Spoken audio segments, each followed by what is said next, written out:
the Cameroon 1916, the 1916 represents the time when the Toraño family became involved actually in the tobacco business.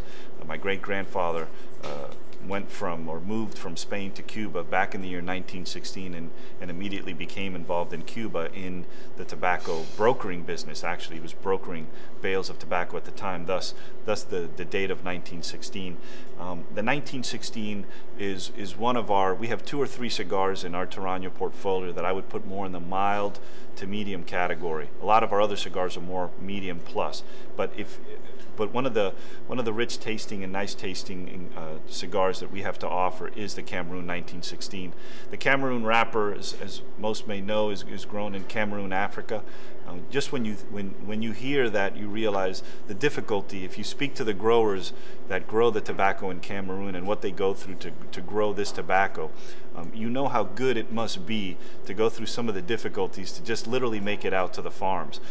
We don't grow this tobacco ourselves. Obviously, we don't grow in Cameroon, but we're close to a couple of the growers that do.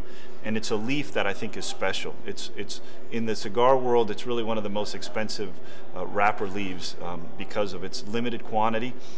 But I think it imparts a beautiful silky taste to it that when combined, in this particular cigar we have it's a blend of Dominican and Nicaraguan tobacco.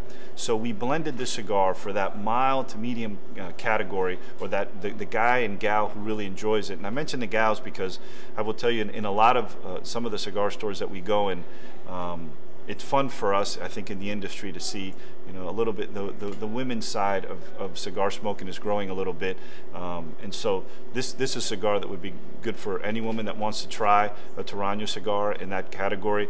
But of course, you know, I can tell you that this cigar, what we've done is we put also, as you can see, we don't really cedar line any of our other cigars, but we've cedar lined this because the cedar also imparts, we find that the thinness of the Cameroon wrapper allows it to absorb a lot of the cedary, smoky flavor that you get from cedar. It imparts it to the wrapper and also then to the blend. So Cameroon is a great wrapper.